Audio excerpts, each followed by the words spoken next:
Bienvenue dans la vidéo de préformation pour le système Omnipod Dash destiné aux nouveaux patients. Cette vidéo vous aidera à préparer votre formation en direct avec votre formateur pod certifié.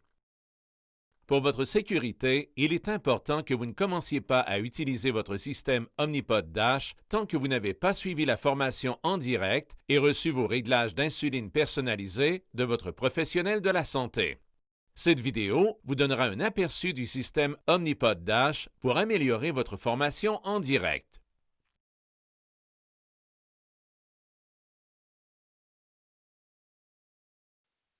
Rassemblez les éléments suivants pour votre formation. Le gestionnaire personnel de diabète Dash, aussi appelé GPD, un pod Dash scellé avec un capuchon d'aiguille bleu, des tampons d'alcool pour nettoyer le dessus du flacon d'insuline ainsi que le site de perfusion, un flacon à température ambiante, de l'insuline U100 à action rapide, le guide d'utilisation et le guide des ressources à l'intention des podeurs fournis dans votre trousse de démarrage.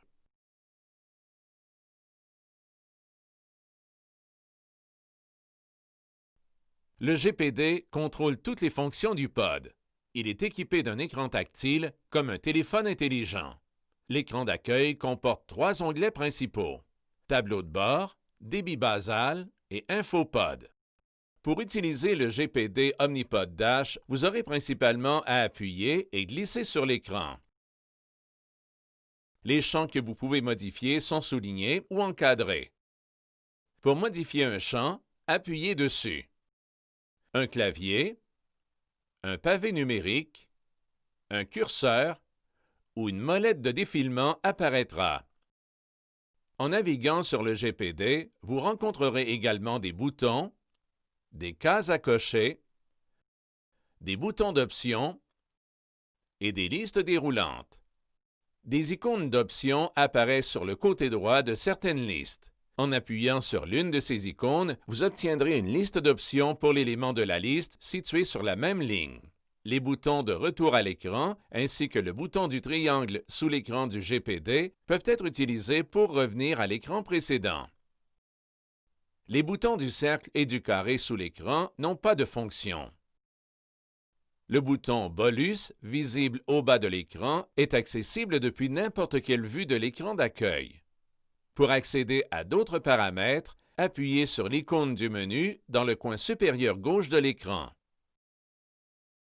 La barre d'état en haut de l'écran affichera des renseignements sur le volume d'insuline dans votre pod et la charge de la pile de votre GPD. Durant son utilisation, le GPD affichera également des messages de confirmation dans un bandeau vert au bas de l'écran. Il disparaîtra au bout de 5 secondes. Vous pouvez balayer le bandeau vers la droite pour le faire disparaître plus tôt. Le GPD utilise la technologie sans fil Bluetooth pour communiquer avec le pod Dash. Pour configurer le GPD, vous devez d'abord insérer la pile incluse dans la trousse de démarrage. Retournez le GPD et utilisez la languette pour retirer le couvercle arrière de l'appareil. Insérez la nouvelle pile, enlevez la languette et remettez le couvercle arrière en place. Pour mettre en marche le GPD, pressez le plus petit et le plus bas des deux boutons situés sur le côté de l'appareil et maintenez-le enfoncé. Le plus grand de ces deux boutons permet de régler le volume sonore. Vous pouvez augmenter le volume ou le baisser jusqu'au mode vibration. Le dessus du GPD comprend un microport USB pour recharger l'appareil ou transférer des données. Tous les réglages personnalisés doivent être entrés dans le GPD avant la première utilisation. Le GPD conserve un historique de 90 jours de toutes vos mesures de glycémie, perfusion d'insuline et autres actions éventuelles. Le GPD n'effectue pas d'ajustement automatique de l'heure, de la date ou du fuseau horaire. Pensez à modifier l'heure de votre GPD lors du passage à l'heure d'été et à l'heure d'hiver. Si vous voyagez dans un autre fuseau horaire, veillez à changer l'heure pour adopter l'heure locale. Après sa mise sous tension, le GPD doit se trouver à moins de 1,5 m du pod pour communiquer avec lui.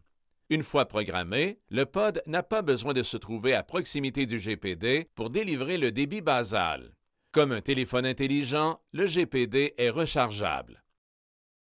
Bien que la pile puisse tenir sa charge pendant plus d'une journée, nous vous recommandons de recharger le GPD tous les jours pendant votre sommeil.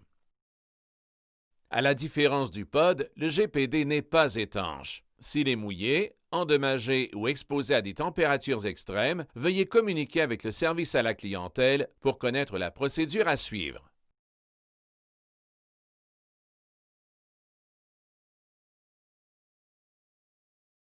Vous devez disposer de réglages personnalisés avant de configurer votre nouveau GPD Dash. Le GPD Dash vous guidera tout au long du processus de configuration.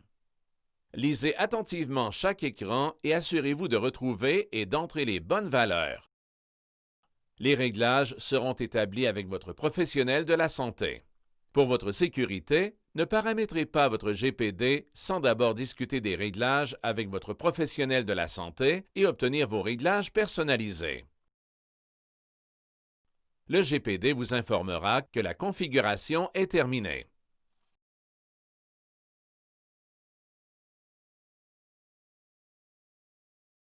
Sur l'écran d'accueil du GPD, touchez l'onglet InfoPod, puis Configurer un nouveau pod. Si vous avez déjà un pod actif, vous appuierez en premier sur Voir les détails sur le pod, puis Remplacer le pod. Le GPD vous accompagne tout au long du processus de remplissage d'un nouveau pod. Commencez par ouvrir un pod neuf, encore scellé. Il vaut mieux laisser le pod sur son support pendant le remplissage et l'amorçage. Nettoyez le dessus du flacon à l'aide d'un tampon alcoolisé.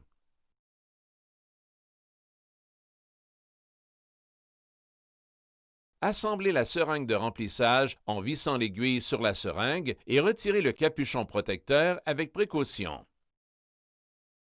Avec la seringue de remplissage, aspirez une quantité d'air égale à la quantité d'insuline que vous souhaitez introduire dans le pod. Injectez l'air dans le flacon d'insuline. L'aiguille toujours dans le flacon, retournez celui-ci. Remplissez la seringue avec la quantité d'insuline désirée. Pour chasser toutes les bulles d'air présentes dans la seringue, l'aiguille toujours dans le flacon, tapotez sur un côté de la seringue pour faire remonter les bulles. Repoussez délicatement toutes les bulles dans le flacon. Tirez le piston vers le bas pour remplir la seringue de la quantité d'insuline souhaitée. Retirez la seringue du flacon. Repérez la flèche noire sur le côté inférieur du pod. Cette flèche indique le port de remplissage. En maintenant la seringue bien à la verticale, insérez l'aiguille dans le port de remplissage. Appuyez doucement sur le piston pour remplir le pod. Vous entendrez 2 bips quand le pod sera rempli d'au moins 85 unités d'insuline. Continuez de presser, même si vous avez entendu les 2 bips, afin de vider complètement la seringue.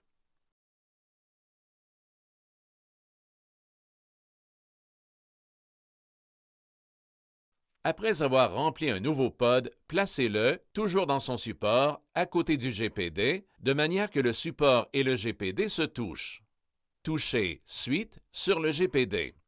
Attendez que le pod établisse une connexion, c'est-à-dire un jumelage avec le GPD, puis qu'il effectue une série de vérifications de sécurité et amorce le pod.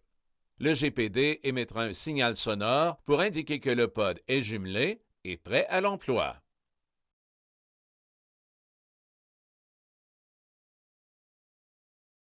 Avec le système Omnipod, il est facile de positionner confortablement le pod. Le pod peut être porté pratiquement partout où vous feriez une injection d'insuline. Pour une perfusion optimale à chaque site, veillez à effectuer une rotation entre les sites de perfusion du pod chaque fois qu'un nouveau pod est appliqué. Tout nouveau site de perfusion devrait se trouver à au moins 2,5 cm du dernier. Veillez aussi à ne pas appliquer le pod sur un grain de beauté, un tatouage ou une cicatrice.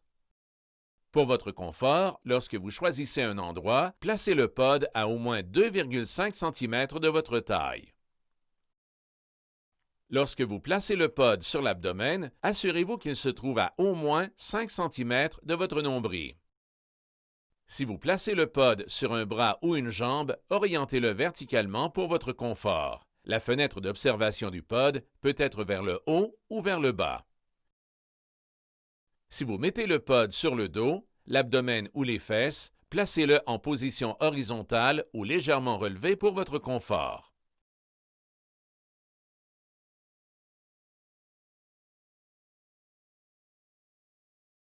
Avant de préparer le site de perfusion du pod, lavez-vous soigneusement les mains à l'eau et au savon.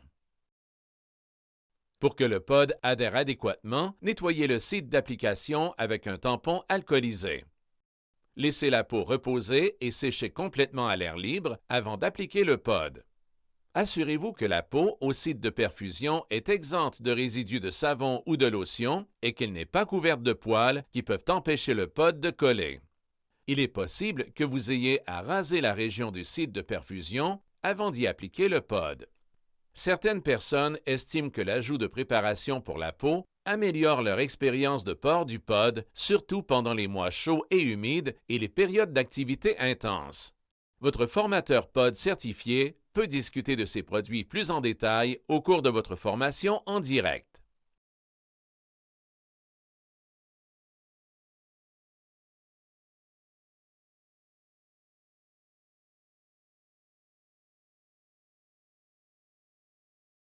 Pour appliquer un nouveau pod, commencez par retirer le capuchon d'aiguille bleue.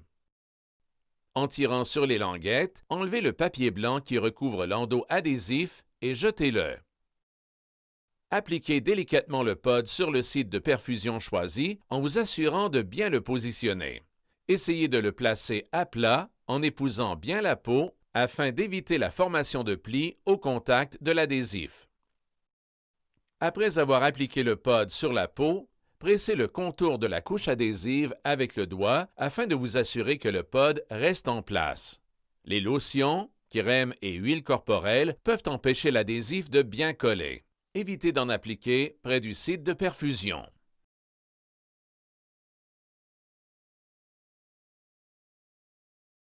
Une fois appliqué, le pod doit introduire la canule sous la peau.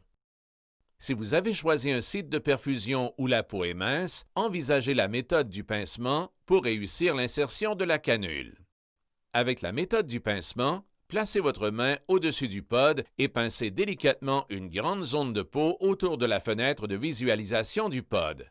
Comme vous devrez tenir cette zone pincée jusqu'à ce que la canule soit insérée, assurez-vous d'être dans une position confortable. En temps opportun, appuyez sur « Démarrer » puis « Confirmer » sur le GPD. En quelques secondes, l'insertion pratiquement indolore de la canule sera terminée. Le GPD vous demande maintenant de vérifier si la canule est correctement insérée. Pour ce faire, cherchez le guide de mise en place rose à la surface du pod. Un carré rose pâle au-dessus de la fenêtre de visualisation indique que la canule a été insérée. Vous pouvez aussi repérer la canule bleu clair dans la fenêtre de visualisation. Si la canule a été correctement insérée, touchez « Oui » sur le GPD. Une bannière verte vous informe que la configuration du pod est terminée.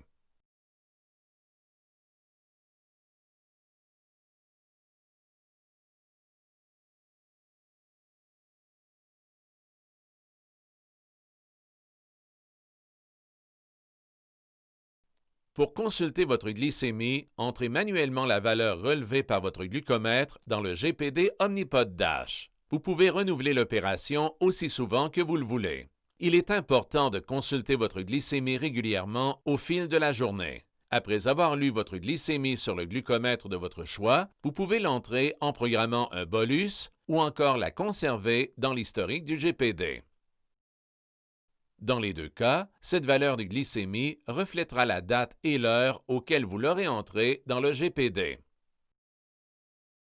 Vous devriez vérifier votre glycémie lorsque vous ressentez des symptômes comme de la faiblesse, des suées, de la nervosité, des maux de tête, de la confusion ou de l'irritabilité, car ils peuvent indiquer que vous souffrez d'hypoglycémie.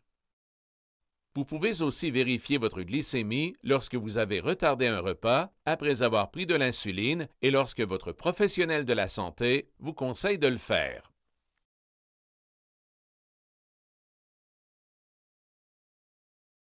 Le calculateur de bolus du système Omnipod DASH fournit une recommandation de bolus d'après les valeurs de glycémie entrées et la quantité de glucides dans le repas.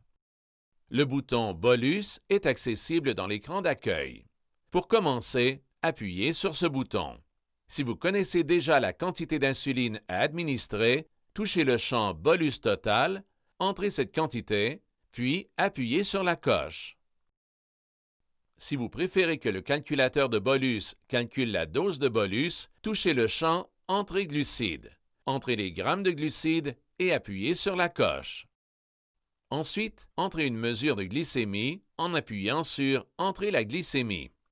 Pour entrer une mesure de glycémie manuellement, touchez la boîte à l'intérieur du cercle et entrez la valeur.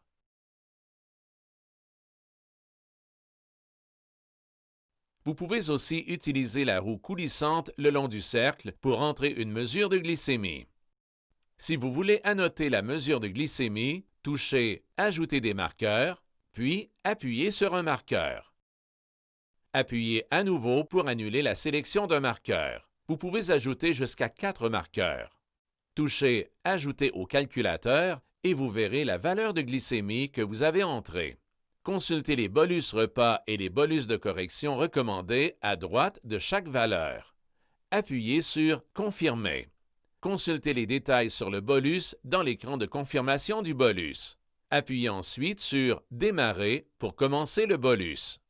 Vous verrez une barre de progression tout au long de l'administration. Il vous sera possible d'annuler le bolus pendant son administration.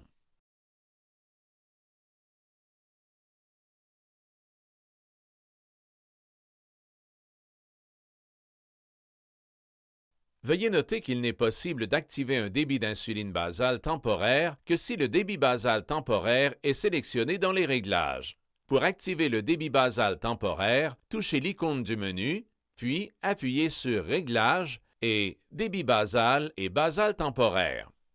Lorsque vous activez le débit basal temporaire, la valeur par défaut est le pourcentage de variation.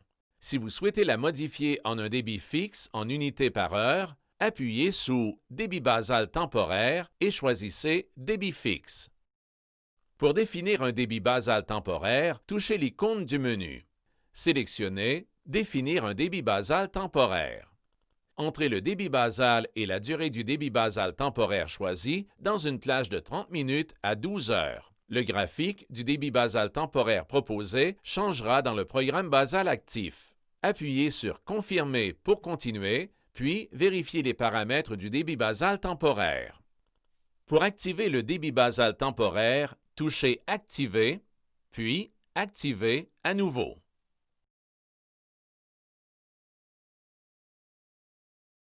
Vous pourriez envisager d'établir un débit d'insuline basal temporaire pour les périodes d'exercice ou de maladie. Collaborez avec votre professionnel de la santé pour déterminer à quel moment un débit d'insuline basal temporaire fonctionnerait le mieux pour vous.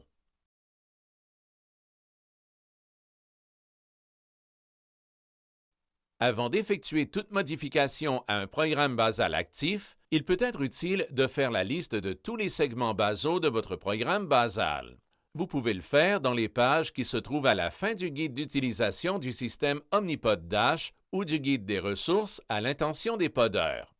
Pour modifier un programme basal actif, depuis l'écran d'accueil, touchez Basal pour voir l'onglet Basal. Appuyez sur Afficher.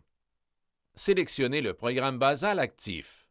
Pour modifier le programme basal actif, appuyez sur Modifier sous le graphique du programme actif. Touchez Suspendre l'administration d'insuline. Si vous le désirez, vous pouvez modifier le nom du programme et marquer le programme à cette étape. Appuyez sur Suite. Pour modifier un segment basal existant, touchez le segment que vous souhaitez modifier. Depuis cet écran, vous pouvez changer l'heure de fin ou le débit basal de ce segment. Répétez ces étapes jusqu'à ce que tous les segments basaux soient terminés. Assurez-vous de confirmer vos saisies avant d'enregistrer. Pour ajouter un nouveau segment basal, touchez la ligne contenant l'heure de début du nouveau segment. Rappelez-vous qu'il est bon d'écrire tout votre programme basal avant d'ajouter un nouveau segment. Touchez le champ « Heure de fin » et entrez l'heure de début du nouveau segment comme heure de fin de ce segment. Après avoir ajouté le nouveau segment, continuez d'entrer tous les segments restants pour compléter votre programme basal de 24 heures.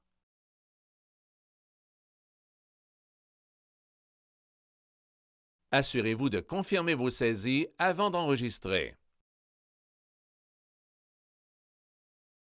Pour supprimer un segment basal, notez d'abord l'heure de fin du segment que vous voulez supprimer. Touchez le segment qui vient avant le segment que vous voulez supprimer. Entrez l'heure de fin du segment que vous voulez supprimer. Cela écrase le segment que vous voulez supprimer. Après avoir effacé un segment, continuez d'entrer tous les segments restants afin de compléter votre programme basal de 24 heures. Assurez-vous de confirmer vos saisies avant d'enregistrer. Après avoir enregistré votre programme basal actif nouvellement modifié, appuyez sur « Reprendre l'administration d'insuline ».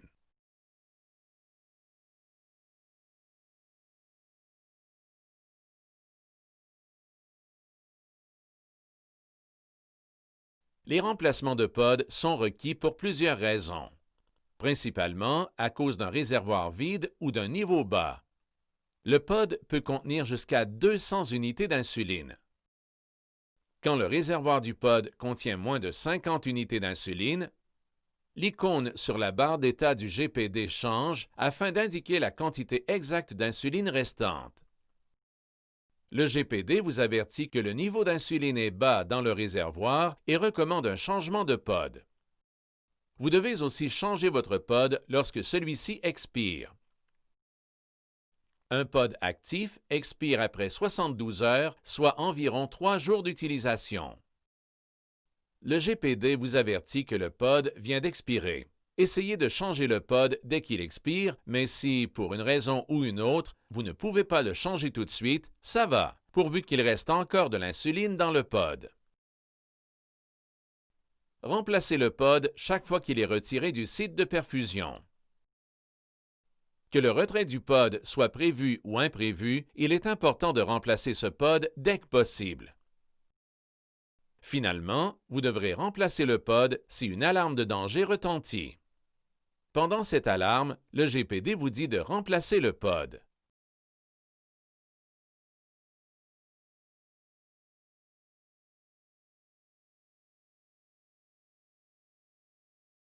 Si un pod actif est porté sur le corps, désactivez-le avant de l'enlever. Allumez et déverrouillez le GPD. Touchez l'onglet « Infopod » puis « Voir les détails sur le pod ». Touchez « Remplacer le pod » puis « Désactiver le pod ». La désactivation prend quelques secondes. Quand l'écran affichant « Aucun pod actif » apparaît, retirez le pod désactivé. Avec les doigts, soulevez délicatement les extrémités du ruban adhésif collé à votre peau. Retirez doucement le pod pour éviter d'irriter de la peau. S'il reste de l'adhésif sur la peau, utilisez du savon et de l'eau pour l'enlever. Vous pouvez également utiliser un dissolvant d'adhésif standard. Vérifiez les signes d'infection au point de perfusion. Éliminez le pod conformément à la réglementation locale sur l'élimination ou demandez à votre formateur pod certifié de vous parler de notre programme EcoPod pendant votre formation en direct. Le GPD est maintenant prêt à activer un nouveau pod.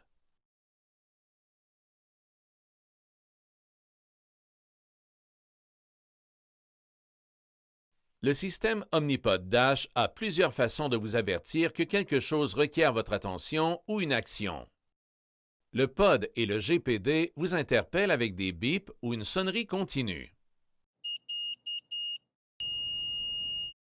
Quand vous entendez un son, allumez votre GPD pour recevoir le message.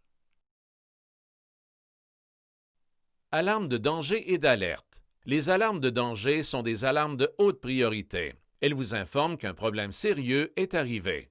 Les alarmes de danger exigent que le pod soit remplacé. Les alarmes de danger sont accompagnées d'un son continu qui vous signale que le pod ou le GPD requiert une attention immédiate. Cette tonalité continue peut provenir du pod, du GPD ou des deux appareils. Voici quelques alarmes de danger. Réservoir vide, pod expiré, occlusion, arrêt automatique, erreur du GPD et erreur du pod. Pour arrêter une alarme de danger, allumez le GPD et lisez le message sur l'écran verrouillé. Après avoir entré votre code d'accès, lisez le message à l'écran, puis touchez OK sur le GPD pour arrêter l'alarme. Bien souvent, cela désactive le pod. Vous pouvez alors activer un nouveau pod. Certaines alarmes de danger vous indiquent d'appeler le service à la clientèle. Les alarmes d'alerte sont des alarmes de moindre priorité. Elles indiquent que la situation requiert votre attention. Elles se manifestent sous la forme de bip qui peuvent provenir du pod, du GPD ou des deux appareils. Lorsque vous entendez une alarme, allumez et déverrouillez le GPD, puis lisez le message à l'écran.